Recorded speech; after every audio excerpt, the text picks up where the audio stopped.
మిత్రులు శివకుమార్ గారిని మనం ఉద్దేశించి మాట్లాడాల్సిందే కోరుతున్నాం. రైల్వేస్ ఈరోజు సేఫ్గా ఉన్నాయా లేదా అంటే చాలా భయంకరమైన పరిస్థితులు ఉన్నాయి, ప్రమాదకర పరిస్థితులు ఉన్నాయి. ఓ చిన్న ఎగ్జాంపుల్, నాంపల్లిలో 10 ట్రైన్లు 6 ట్రైన్లు ఉన్నప్పుడు ఎంతమంది స్టాఫ్ ఉన్నారో ఈరోజు 6-7 రేట్లు పెరిగినా ఇప్పుడు వర్క్ స్టడీ ఇన్స్పెక్టర్ ఉన్నాడు ఇక్కడ. 3 డేస్ నుంచి వర్క్ స్టడీ ఇన్స్పెక్టర్ ఆపరేటింగ్ డిపార్ట్మెంట్లో వర్క్ స్టడీ చేస్తున్నాడు. ఈ వర్క్ స్టడీ చేస్తే వర్క్ ఎంత పెరిగింది, దాని అనుగుణంగా స్టాఫ్ పెంచరు. రైల్వేలో వర్క్ స్టడీ చేసి స్టాఫ్ని తగ్గించడానికి వర్క్ స్టడీ చేస్తారు. చాలా సిగ్గుచేటైన విషయం. ఈ నాంపల్లిలో ఇప్పుడు రైల్వే స్టాఫ్ని తగ్గిస్తారంట. అంటే ఇలాంటి ప్రమాదకరమైన విధానాలు కనపడుతున్నాయి. పల్నాడు నుంచి విజయవాడ 3వ లైన్ వేశారు. 3వ లైన్ వేస్తే ఓ స్టేషన్ మాస్టర్ పెంచాలి, ట్రాక్ మెల్ పెంచాలి, ఓహెచ్ స్టాఫ్ పెంచాలి, సిగ్నల్ స్టాఫ్ పెంచాలి, రన్నింగ్ స్టాఫ్ పెంచాలి, అన్ని స్టాఫ్లంతా పెంచాలి, సేఫ్టీ స్టాఫ్ పెంచాలి. కానీ పోస్టులన్నీ తగ్గిస్తున్నారు. సౌత్ సెంట్రల్ రైల్వేలో 3000 పోస్టులని తగ్గిస్తున్నారు పెంచకుండా. అంటే ఈరోజు భారతదేశ రైల్వేలో 3 లక్షల ఖాళీలు ఉన్నాయి, ఇంకో 3 లక్షల అవసరం ఉన్నాయి. 6 లక్షల పోస్టులు ఫిలప్ చేసే బదులు 2 లక్షల పోస్టులు తగ్గిస్తున్నారు. రిక్రూట్మెంట్లు 2 లక్షల వ్యాకెన్సీకి 30,000 40,000 మాత్రమే రిక్రూట్మెంట్ జరుగుతున్నాయి. ఇది చాలా డేంజరస్ సిచ్యువేషన్ ఉంది. అంటే రైల్వే ప్రమాదకరమైన పరిస్థితులు ఉంటాయి. స్టాఫ్కి సరైన ట్రైనింగ్ లేదు, సిగ్నల్ ఎక్విప్మెంట్ అంతా ప్రైవేట్కి ఇస్తారు. దీనివల్ల మొత్తం ప్రైవేట్కి జిమ్మెదారీ లేదు.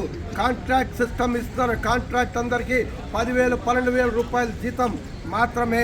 వాళ్ళ ఉద్యోగ భద్రత లేదు, సేఫ్టీ లేదు. యాక్సిడెంట్ అయితే ఇంకా వాళ్ళ పరిస్థితే దిక్కుమాలి పరిస్థితి ఉంది. ఇలాంటి పరిస్థితుల్లో రైల్వే సేఫ్టీ భారతదేశానికి చాలా అవసరం. మీరు ట్రైన్లు వందే భారత్ పెంచుతున్నారు.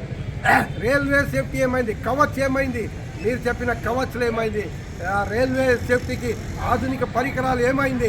మోడర్నైజేషన్ ప్రతి దేశంలో, యూరప్లో, చైనాలో అన్ని చోట్ల ఏదైతే సేఫ్టీ విభాగాల్లో చాలా అధునూతనమైన పరికరాలు పెడుతున్నారు, స్టాఫ్ టెక్నికల్ స్కిల్ పెడుతున్నారు. భారతదేశంలో మాత్రం ఏం లేదు. సో ఇది రైల్వే సేఫ్టీ విఘాతం. ప్రజలందరూ మేల్కొని ఈ రైల్వేని సేఫ్గా ఉంచడానికి ప్రజలందరూ మేల్కొని ఉద్యమించాలని కోరుతున్నాం. జిందాబాద్ సిఐటి, రైల్వే ప్రైవేటైజేషన్ నశించాలి. ఓకే, కానీ అందులో ఓ ముఖ్యమైనటువంటి డిమాండ్గా రైల్వే రంగాన్ని ప్రభుత్వ రంగంలోనే ఉంచాలని పెడుతూ ఈ క్యాంపెయిన్ చేస్తూ ఉన్నాం. ఏమైనా ఇది ఈరోజు ఒక్క నిరసనతోనే అయిపోయేది కాదు. మే 20 సమ్మె తర్వాత ప్రజలందరి దగ్గర నుంచి కోట్లాది సంతకాలు సేకరించి రైల్వే రంగం అంబానీ ఆదాయాన్ని కట్టబెడతారా, లేదు భారతీయ రైల్వేగానే దీన్ని ఉంచుతారా తేల్చుకోవాలని చెప్పి పబ్లిక్ నుంచి అల్టిమేట్ ఇవ్వాల్సిన అవసరం ఉందని చెప్పి కూడా సిఐటి భావిస్తూ ఉంది. అందుకే మే 20 సమ్మె అయిపోయిన తర్వాత సంతకాల సేకరణ కోట్లాది మంది ప్రజల నుంచి సేకరించి ముఖ్యమంత్రికి, ప్రధానమంత్రికి మెమోరాండం రూపంలో కూడా ఇవ్వాలని చెప్పి మేము భావిస్తూ ఉన్నాం. ఆ రకంగా రైల్వే రంగం అనేది ఒక్క రోజుతో రక్షింపబడేది కాదు. ఖచ్చితంగా కేంద్ర సర్కార్కి బుద్ధి వచ్చే రీతిలో మన నిరసన వ్యక్తం చేయాల్సిన అవసరం ఉంది. భావోద్వేగాల మీద భారతీయ జనతా పార్టీ బతకాలని చెప్పి చూస్తూ ఉంది. దేశంలో చాలా సమస్యలు ఉన్నాయి. ఆ సమస్యల్ని పక్కదో పట్టించేదానికి మొన్న జరిగినటువంటి ఘటనను కూడా, పెహల్గామ్ను కూడా ఆధారం చేసుకొని ఈరోజు ఎమోషన్ ఇష్యూస్ని ముందుకు తేవాలని ప్రయత్నం చేస్తూ ఉంది. గత 11 ఏళ్ళు ఎవరు అధికారంలో ఉన్నారు? మీరే ఉన్నారు కదా. ఏ పెహల్గామ్లో అయితే ఈరోజు ఘటన జరిగింది, పాకిస్తాన్ ఉగ్రవాదులు ఏదైతే ఇన్సిడెంట్ చేశారో దాని మీద మీరు చర్యలు ఎందుకు తీసుకోలేదు? 2,000 మంది సిబ్బందిని ఎందుకు ముందు వాపసు తీసుకున్నారు? ఎందుకని పైన ఉన్నటువంటి స్థానిక పోలీసు కింద ఉన్నటువంటి మిలిటరీకి ఇన్ఫర్మేషన్ ఇవ్వకుండా 45 నిమిషాలు ఎందుకు జాప్యం చేశారు? కేంద్ర మంత్రి, రక్షణ మంత్రి ఓపెన్గా అంగీకరించాడు ఆల్ పార్టీస్ మీటింగ్లో. అందుకని మీరు దేశాన్ని భద్రంగా ఉంచే పద్ధతి వదిలేసి ప్రైవేటీకరణ చేసి రకరకాలు ఏమంటే మొన్న రక్షణ రంగానికి 6,60,000 కోట్లు కేటాయించారు. యుద్ధ విమానాలు కొన్నారు. బీజేపీ దేశభక్తి ఏమీ లేదు. యుద్ధ విమానాలు ఎవరి దగ్గర కొన్నారు? ఫ్రాన్స్ నుంచి కొన్నారు. 26 యుద్ధ విమానాలు కొన్నారు. 26,000 కోట్ల రూపాయలు పెట్టి కొన్నారు. ఎందుకని ఫ్రాన్స్ దగ్గర కొనాలా? మన హెచ్ఏఎల్ లేదా భారతదేశంలో? హెచ్ఏఎల్ సంస్థ విమానాలు తయారు చేయదా? ఎందుకంటే టెక్నాలజీ పెంచరు. అందుకని ఈరోజు ప్రైవేటీకరణ కోసం అడ్డగోలుగా రక్షణ రంగాన్ని నిధులు కేటాయిస్తూ దేశాన్ని భద్రంగా ఉంచాల్సినటువంటి బాధ్యత మీకు లేకుండా పోయింది. సైన్యంలో మీరు కాంట్రాక్ట్ వ్యవస్థ ప్రవేశపెడతారా? ఏదైతే కాంట్రాక్ట్ విధానం అని చెప్పన్నారో ఆ కాంట్రాక్ట్ విధానం సైన్యంలో వచ్చిన తర్వాత ఇంక దేశానికి భద్రత ఏడు ఉంటుంది. అందుకని భారతీయ జనతా పార్టీకి దేశభక్తి లేదు. దేశంలో ఉన్న ప్రజల ఓట్ల మీదే భక్తి తప్ప ఇంకా వేరే బాధ్యత లేదని చెప్పి ఇప్పటికే అనేక సార్లు రుజువైంది. అందుకని ఈరోజు ఒక్కరోజు నిరసన కార్యక్రమమే కాకుండా రాబోయే రోజుల్లో కోట్లాది మంది ప్రజలు భారతీయ రైల్వేని కాపాడుకునే దానికి కార్మిక వర్గంతో పాటుగా కలిసి రావాలని చెప్పి విజ్ఞప్తి చేస్తూ ఈ నిరసనలో పాల్గొన్నటువంటి వివిధ యూనియన్లందరికీ సిఐటి తెలంగాణ రాష్ట్ర కమిటీ తరఫున అభినందనలు తెలియజేస్తా ఉన్నాం. వర్ధిల్లాలి కార్మికుల ఐక్యత. భారత రైల్వేని ప్రైవేటీకరణ చేయొద్దు. ప్రైవేటీకరణ చేయొద్దు. రైల్వే యాక్సిడెంట్లు కేంద్ర ప్రభుత్వం బాధ్యత వహించాలి. అంబానీ ఆదానీలకు రైల్వేలను అప్పగించొద్దు. అంబానీ ఆదానీలకు రైల్వేలను అమ్మొద్దు. ప్రయాణికుల సౌకర్యాలు పెంచాలి. కామ్రేడ్స్ జయ వెంకటేష్ గారికి మన తరఫున ధన్యవాదాలు. రైల్వేలని పరిరక్షించుకోవాలి. అదేవిధంగా ప్రైవేటీకరణని ఆపాలి. కార్మికులకి ప్రయాణికులకి భద్రత కల్పించాలి. కేంద్ర ప్రభుత్వం రైల్వే రంగాన్ని కాపాడే విధంగా బడ్జెట్ కేటాయింపులు చేయాలి. ఏదైతే సెంట్రల్ గవర్నమెంట్ ఉద్యోగుల్లో భాగంగా 8వ పే స్కేల్స్ దాన్ని వెంటనే షెడ్యూలు ప్రకటించాలి.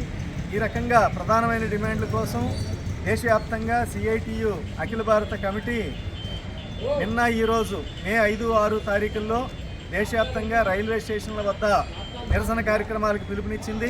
అందులో భాగంగా ఈరోజు ఇక్కడ నాంపల్లి రైల్వే స్టేషన్ దగ్గర నిరసన కార్యక్రమం చేపడతా ఉన్నాం. రైల్వే రంగ సీనియర్ నాయకుడు శివకుమార్ గారు కూడా ఇందులో పాల్గొన్నారు. మనందరికీ తెలుసు, ఇటీవల కాలంలో వరుసగా యాక్సిడెంట్లు జరుగుతూ ఉన్నాయి.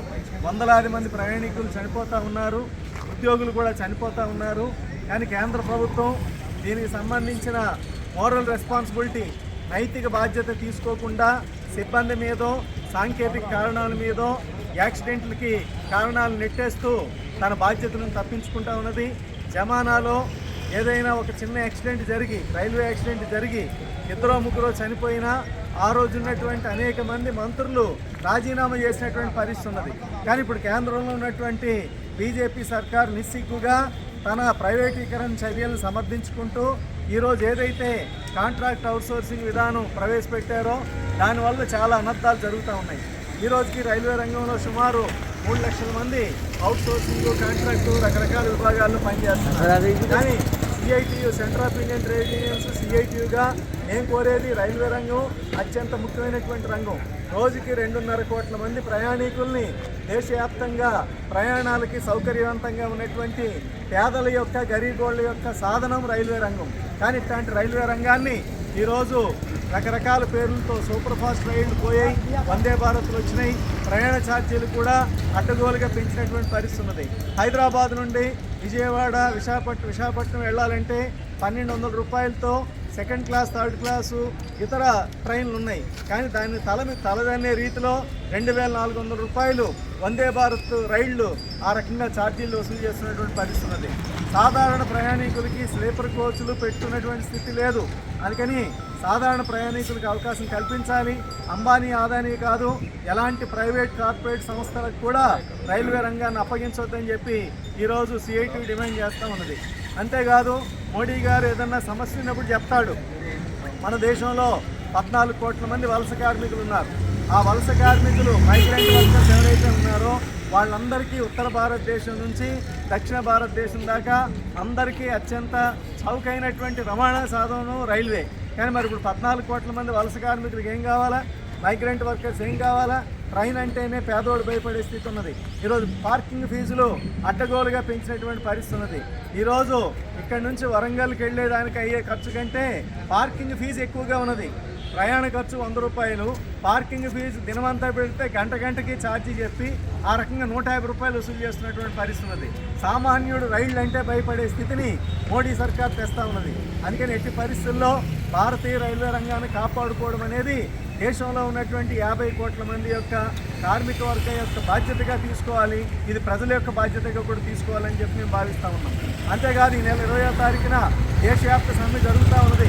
ఆ సమ్మెలో ఏదైతే నేషనల్ మానిటైజేషన్ పైప్ లైన్ అంటున్నారో ప్రభుత్వ రంగ సంస్థలు, మన సింగరేణి ఉన్నది ఒకనాడు 10 సంవత్సరాల క్రితం 1,20,000 మంది, ఈరోజు సింగరేణిలో అంతా కలిపి 40,000 మంది లేరు. కానీ కాంట్రాక్ట్ అవుట్సోర్సింగ్ వాళ్ళు 30,000 మంది పైగా ఉన్నారు. ప్రతి ప్రభుత్వ రంగం తెలంగాణకి తలమానికంగా పొంగు బంగారంగా ఉన్నటువంటి సింగరేణి మొదలుపెట్టి మన BHEL, రామచంద్రాపురం విద్యుత్ సంస్థ వరకు అనేక ప్రభుత్వ రంగ సంస్థల్ని సర్వనాశనం చేసే రీతిలో కేంద్ర బీజేపీ విధానాలు గత 11 సంవత్సరాల కాలంగా అమలవుతూ ఉన్నాయి. అందుకే ఈ విధానాలు నశించాలి, వెనక్కి తీసుకోవాలి. మరో పోరాటం. ఎందుకంటే 91 నుంచి ఏదైతే నూతన ఆర్థిక విధానాలు మొదలయ్యాయో ఆ తర్వాత ఇది 22వ సమ్మె రేపు మే 20న జరగబోతున్నది. ఇందులో దేశంలో ఉన్నటువంటి దాదాపు 50 కోట్ల మంది కార్మిక వర్గం సమ్మెలో పాల్గొనేదానికి. మన తెలంగాణ రాష్ట్రంలో 1 కోటి మందికి పైగా కార్మికులు ఉన్నారు. ఈ కార్మికుల్లో కూడా కనీసం 60-70 లక్షల మంది సమ్మెకి సిద్ధం అవుతూ ఉన్నారు. తెలంగాణ రాష్ట్రంలో బ్యాంకు ఉద్యోగులు సమ్మె నోటీసులు ఇచ్చారు, ప్రభుత్వ రంగ సంస్థలు సమ్మె నోటీసులు ఇచ్చినాయి, ఎలక్ట్రిసిటీలో సమ్మె నోటీస్ ఇవ్వడం జరిగింది, ఆర్టీసీలో స్టేట్ డిమాండ్లు కూడా కలిపి రేపటి నుండి సమ్మె మొదలవుతూ ఉన్నది. ఈ రకంగా సంఘటిత రంగం అసంఘటిత రంగం అనే తేడా లేకుండా అందరం